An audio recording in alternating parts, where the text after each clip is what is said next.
D'accord. Je vais essayer de faire un peu comme vous. Ce qui est bien, c'est que dans ce qu'on a échangé au préalable, il y a des éléments intéressants, notamment sur la ville de Paris. Alors en fait, moi, c'est suite à ma lecture du chapitre 6 de Josué que j'aimerais vous faire un partage. Et je vous propose qu'on se partage la lecture du chapitre en entier. Amen. Il y a une dizaine de versets par personne. Je voulais Euh, juste prier que le Seigneur bénisse ton intervention. oui, Ouais. Seigneur, merci pour ta grâce. Merci pour ce partage que nous allons entendre maintenant au travers de ton serviteur Fabien. Seigneur, parle-nous, édifie-nous, que ce message nous impacte et tu bénis euh, cette intervention, tu bénis ton serviteur, tu le remplis de ta grâce. Au nom puissant de Jésus-Christ. Amen. amen. Amen.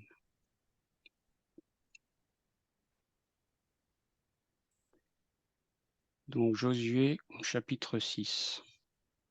D'accord. Josué, chapitre 6 et verset. Ça va être le chapitre en entier qu'on va Ah lire. oui, pardon. Oui, oui, tu nous l'as dit, ouais.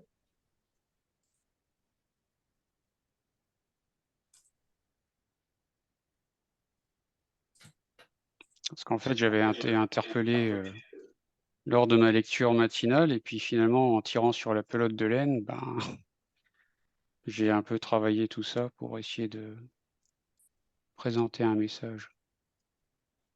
On lit 6 versets chacun, c'est ça, tu as dit? Oh, ça fait une dizaine, je crois qu'il y a 27 versets. Une Donc, dizaine, d'accord. on peut faire les 10 premiers, les 10 suivants, et puis le reste pour D'accord. la dernière Alors, personne. je peux commencer si vous voulez. Ouais, Jéricho était fermé et barricadé devant les enfants d'Israël. Personne ne sortait et personne n'entrait.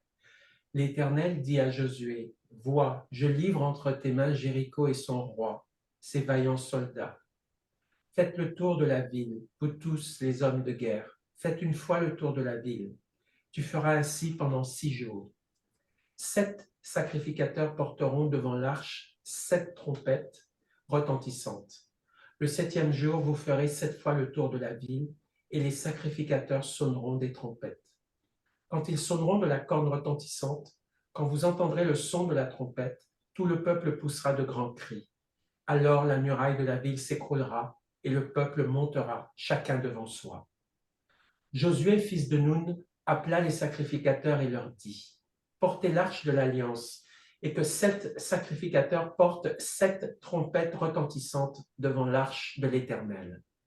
Et il dit au peuple, marchez, faites le tour de la ville et que les hommes armés passent devant l'arche de l'Éternel. Lorsque Josué eut parlé au peuple, les 7 sacrificateurs qui portaient devant l'Éternel les 7 trompettes retentissantes se mirent en marche et sonnèrent des trompettes. L'arche de l'alliance de l'Éternel allait derrière eux. Les hommes armés marchaient devant les sacrificateurs qui sonnaient des trompettes, et l'arrière-garde suivait l'arche.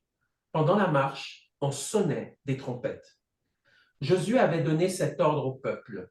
Vous ne crierez point, vous ne ferez point entendre votre voix, et il ne sortira pas un mot de votre bouche jusqu'au jour où je vous dirai, poussez des cris. Alors vous pousserez des cris. L'arche de l'Éternel fit le tour de la ville. Elle fit une fois le tour, puis on rentra dans le camp et l'on y passa la nuit.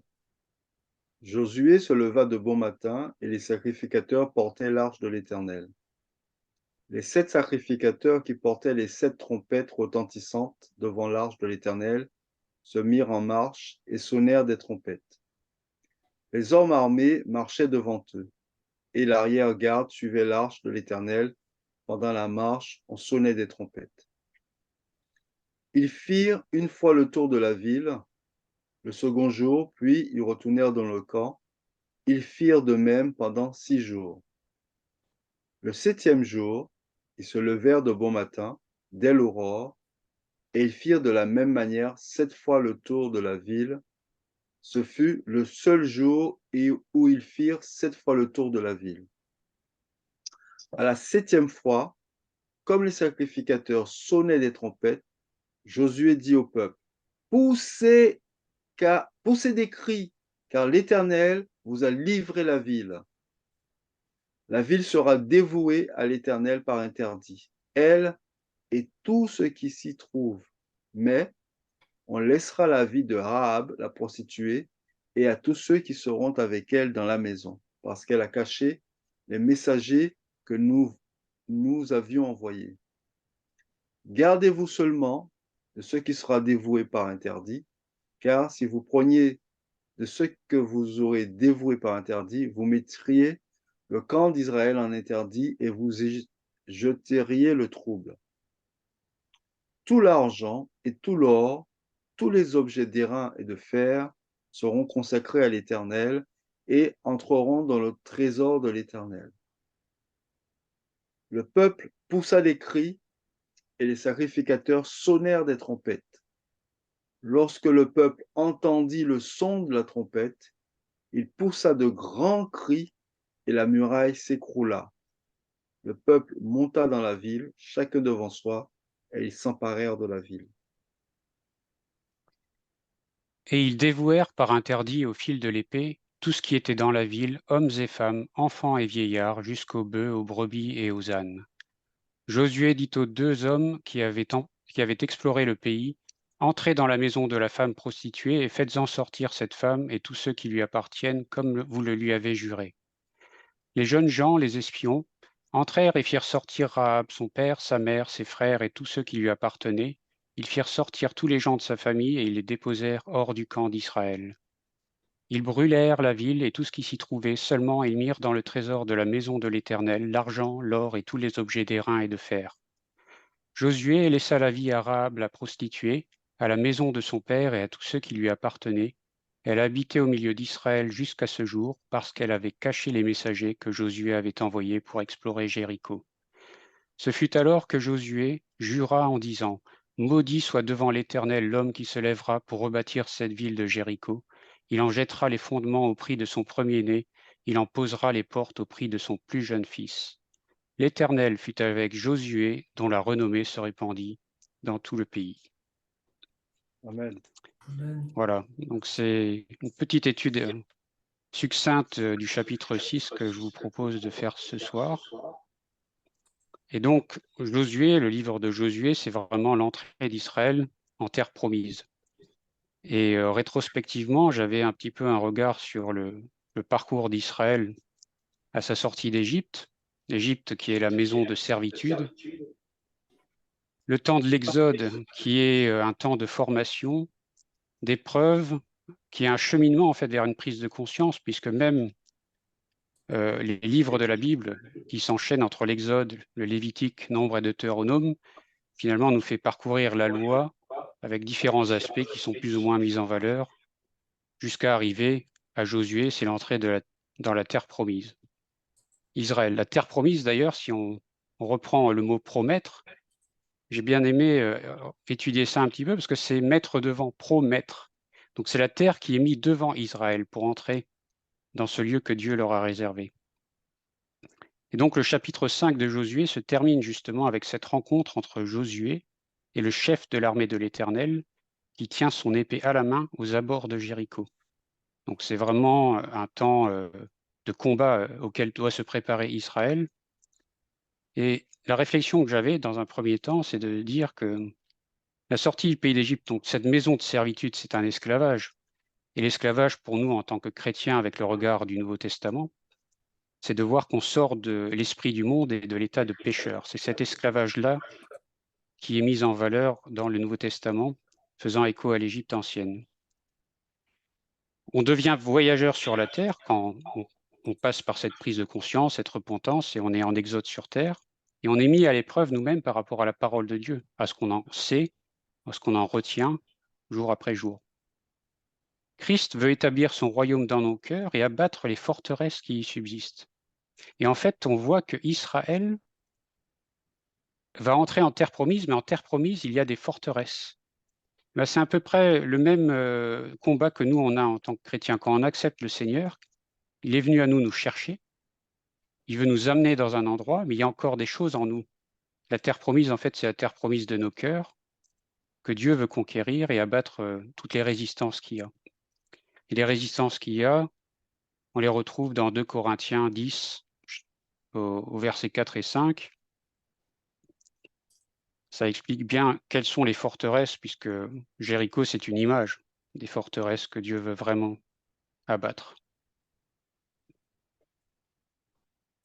Je ne sais pas si tu as le passage, Marcel. Oui, oui, j'ai le passage. Donc, tu as dit 2 2 Corinthiens Corinthiens, 10, chapitre 10, versets 4 et 5. 4 et 5, c'est là.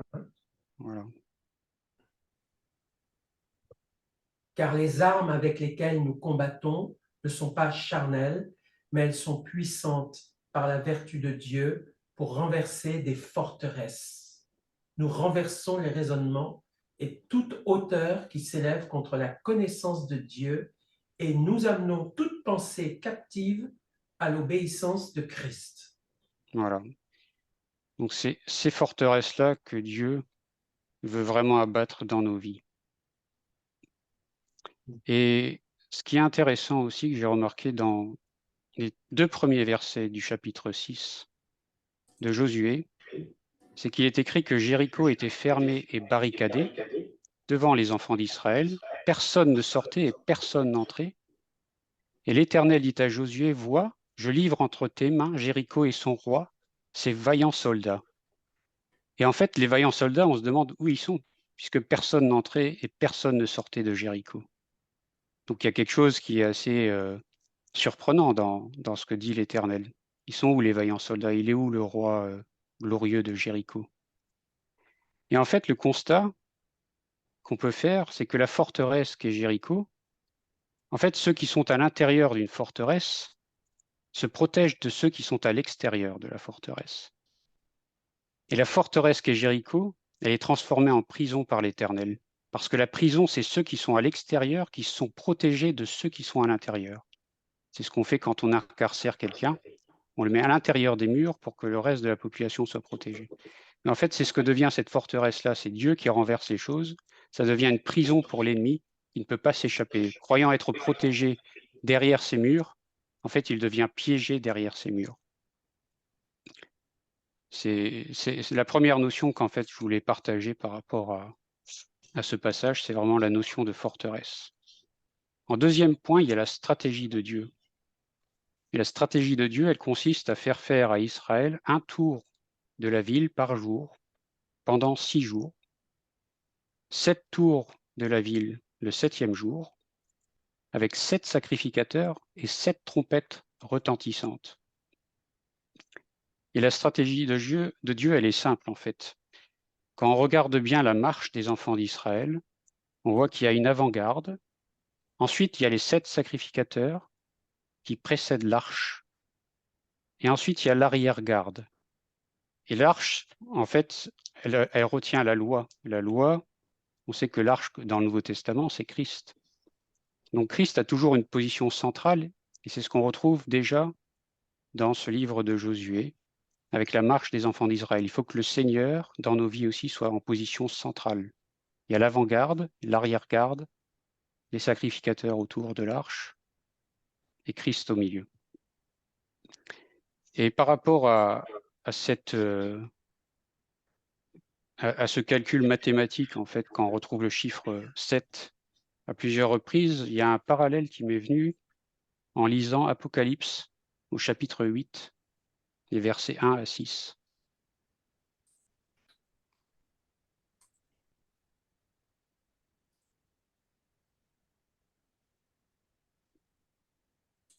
Voilà. Quand il ouvrit le 7e sceau, il y eut dans le ciel un silence d'environ une demi-heure, et je vis les 7 anges qui se tiennent devant Dieu, et 7 trompettes leur furent données. Et un autre ange vint, et il se tint sur l'autel, ayant un encensoir d'or. On lui donna beaucoup de parfums, afin qu'il les offrît, avec les prières de tous les saints, sur l'autel d'or qui est devant le trône. La fumée des parfums monta avec les prières des saints, de la main de l'ange devant Dieu, et l'ange prit l'encensoir, le remplit du feu de l'autel et le jeta sur la terre. Il y eut des voix, des tonnerres, des éclairs et un tremblement de terre, et les 7 anges qui avaient les 7 trompettes se préparèrent à en sonner. Et là, j'ai pas pu m'empêcher de faire le parallèle entre 7 sacrificateurs, 7 anges et 7 trompettes de part et d'autre. Et on voit finalement que les 7 trompettes précèdent l'arche de l'Alliance, qui contient la loi de Dieu. Et dans l'Apocalypse, ces 7 trompettes annoncent en partie un jugement de Dieu et précèdent l'arche de l'Alliance qui est l'avènement de Jésus-Christ. Donc en fait, elle est là, la stratégie aussi de Dieu. Et on a un autre parallèle qui est intéressant entre Josué au niveau du verset 10 et Apocalypse 11, verset 15. Il est dit, Josué donc avait donné cet ordre au peuple, vous ne crierez point, vous ne ferez point entendre votre voix, il ne sortira pas un mot de votre bouche, jusqu'au jour où je vous dirai, poussez des cris, alors vous pousserez des cris. Et dans Apocalypse 11 au verset 15, on a un parallèle aussi avec ce 7e ange qui sonne de la trompette. Le 7e ange sonna de la trompette, et il y eut dans le ciel de fortes voix qui disaient, le royaume du monde est remis à notre Seigneur et à son Christ, et il régnera au siècle des siècles. Voilà. Et c'est là justement que la mise en valeur de ces chiffres qui sont répétés, notamment le numéro 7, prend son sens. En fait, Israël fait le tour de Jéricho pendant 6 jours. 6 jours, c'est la semaine de travail. Et c'est un travail qui se fait dans le silence. C'est ce qu'on remarque, il n'y a que les trompettes qu'on entend. Josué a clairement dit aux hommes de se taire en faisant le tour de la ville. Et le 7e jour, ils font 7 fois le tour. Et ce jour-là, en fait, c'est un jour de sabbat. En fait, c'est là le repos du travail de l'homme, présidé par Dieu, puisque c'est Dieu qui fait retentir sa trompette. Et le 7e jour, c'est 7 multiplié par 7, en fait. En fait, c'est un sabbat, 6 plus 1, et en même temps, c'est 7 par 7, c'est 49, c'est-à-dire 49 plus 1, on a le jubilé derrière. Et c'est exactement ça que j'ai vu dans le parallèle entre Josué 6.10 et Apocalypse 11.15, c'est qu'ils se taisent pendant la marche jusqu'au jour où ils pousseront des cris, le dernier jour, le jour du sabbat, le jour du jubilé. Et dans Apocalypse 11, c'est pareil. Le 7e ange sonna de la trompette et il y eut dans le ciel de fortes voix qui disaient « Le royaume du monde est remis à notre Seigneur et à son Christ ». Et c'est là aussi des cris finalement de joie parce qu'il y a ce soulagement du fardeau qui a été le leur jusqu'à présent dans le travail. Et là, c'est le jubilé, le sabbat, parce qu'on annonce l'avènement du Seigneur Jésus-Christ. Et finalement, la leçon à retenir dans la stratégie de Dieu que j'ai vue, c'est l'obéissance dans le silence pour laisser parler Dieu en son temps. En fait, nous, on doit se contenter de suivre, de travailler à l'œuvre et laisser Dieu parler, notamment au travers de nous, par exemple, si on évangélise ou qu'on fait autre chose. C'est ça, en fait, sa stratégie à lui. Et la 3e partie que j'avais étudiée, c'était sur la personne de Rahab, la grâce de Dieu pour une prostituée. Et je me suis attaché à regarder un petit peu l'étymologie du mot prostituée. Et là, on retrouve la même chose que pour promettre. Prostatuere, donc mettre devant, placer devant, la prostituée. Et la prostituée, c'est une femme qui s'expose à la vue, notamment après par sa nudité, comme un objet à la vente derrière une vitrine de magasin, en fait. Donc il y a ce côté mettre devant pour à la fois exposer, mais en même temps vendre. Elle vend son corps à la fin. C'est-à-dire que la convoitise des yeux amène la convoitise de la chair, puis le passage à l'acte sexuel. Et justement, Rahab, on voit que ce n'est pas une prostituée comme les autres, puisqu'elle a été graciée à cause de son attitude. En fait, elle qui se prostituait physiquement parlant, elle a revêtu le fin lin des œuvres de la foi au moment où elle a accueilli ces deux messagers. Donc c'est à ce titre-là que Rahab est sauvée, parce qu'elle a à la fois les œuvres de la foi et la foi.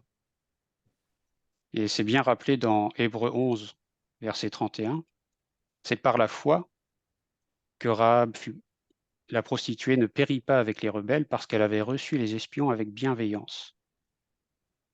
Il y a un autre passage dans Jacques qui rappelle Jacques 2, 25. Rahab, la prostituée, ne fut-elle pas également justifiée par les œuvres lorsqu'elle reçut les messagers qu'elle les fit partir par un autre chemin? Quand on a ces deux passages-là, et le côté bienveillant, ça m'a rappelé Rebecca, son attitude face à ce serviteur d'Abraham qui était venu pour trouver une épouse à son fils Isaac.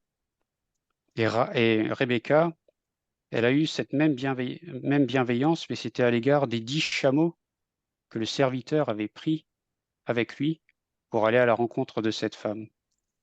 Et ces 10 chameaux, spirituellement parlant, c'est un écho à la loi de Dieu, aux 10 commandements, en fait. Et quand elle puise de l'eau, elle va puiser de l'eau de ce puits de salut, en fait, le Christ. Et c'est le Christ qui vient désaltérer la loi de Dieu à travers les chameaux, en fait, qui vient accomplir cette loi. C'est pour ça que les chameaux sont désaltérés, parce que le Christ accomplit pleinement la loi de Dieu. Donc la bienveillance qu'a eue Rebecca par rapport à ces 10 chameaux, elle est visiblement comparable à ce que fait Rahab au travers des 2 messagers qui ont été envoyés pour repérer la ville de Jéricho. Et c'est pour ça que le Seigneur nous rappelle dans Matthieu 21, 31, « Je vous le dis en vérité, les publicains et les prostituées vous devanceront dans le royaume de Dieu. » Et ce parallèle-là, j'ai trouvé ça très intéressant. Parce que Rahab est non seulement sauvée elle, mais toute sa famille avec. C'est pareil quand le Seigneur vient, qui frappe à la porte du cœur de quelqu'un, il vient aussi sauver toute sa famille derrière. Et Rahab a eu cette grâce suprême d'aller jusqu'à être dans la lignée de Jésus-Christ, puisqu'elle est arrière-arrière-grand-mère de David. Donc c'est pas rien par rapport à son statut initial, en fait. Ça prouve qu'avec du discernement, on peut être une prostituée dans la chair, mais être sage spirituellement parlant, en fait. Seule la grande prostituée de l'Apocalypse, elle est jugée parce qu'elle s'est à la fois vautrée dans l'impudicité à travers les choses charnelles, mais aussi spirituellement parlant. Donc cette grâce-là de Dieu, c'est cette même grâce qui est disponible pour nous, pécheurs au départ, et on a une possibilité de rachat même quand on est dans le camp de l'ennemi. C'est ça qui est intéressant. Et la conclusion de cette petite analyse, en fait, elle est vraiment dans la fin du livre de Josué, au niveau du verset 26. Quand Josué dit qu'il jura en disant « Maudit soit devant l'Éternel l'homme qui se lèvera pour rebâtir cette ville de Jéricho. Il en jettera les fondements au prix de son premier-né et il en posera les portes au prix de son plus jeune fils. » Et quand j'ai vu ça, j'ai vu premier-né, plus jeune fils. Donc le plus jeune fils, c'est le dernier. C'est le premier et le dernier. Et la leçon que moi j'en ai retirée de ça, c'est que quand on bâtit, qu'on veut rebâtir ce que l'Éternel a en abomination, c'est au prix du sang qui lie. Parce que ça nous donne un peu la compréhension de ce qui se fait dans le milieu occulte et spirituellement parlant, tous ces sacrifices d'enfants, ces sacrifices humains où le sang est versé, ça coûte justement aussi cher pour rebâtir des choses qui sont en abomination à l'Éternel et pour tirer une certaine force pour arriver à édifier ces structures-là, ça coûte des vies humaines en fait. Il y a toujours le sang qui est au milieu, quel que soit le côté, si on est spirituellement dans les ténèbres ou spirituellement avec Dieu. Et nous, on a un sang sur lequel on est sauvé et édifié, c'est le sang de Jésus-Christ. Et ça, c'est le sang qui délie, justement, qui vient casser la malédiction. Contrairement à ce sang qui lie une fois qu'on est dans l'occultisme avec tous ces sacrifices, c'est aussi dur d'en sortir. Donc c'est cette opposition-là que j'avais retenue parce qu'il en jettera les fondements, c'est bien dit ça, les fondements, et nous, le fondement, c'est Jésus-Christ, pour le salut et non pas pour la perdition. Voilà, c'était ce que j'avais à vous partager. Gloire à Dieu. C'est très profond. Gloire à Dieu. Et en fait, oui, alors ce que je vais faire pour qu'on continue notre conversation, je vais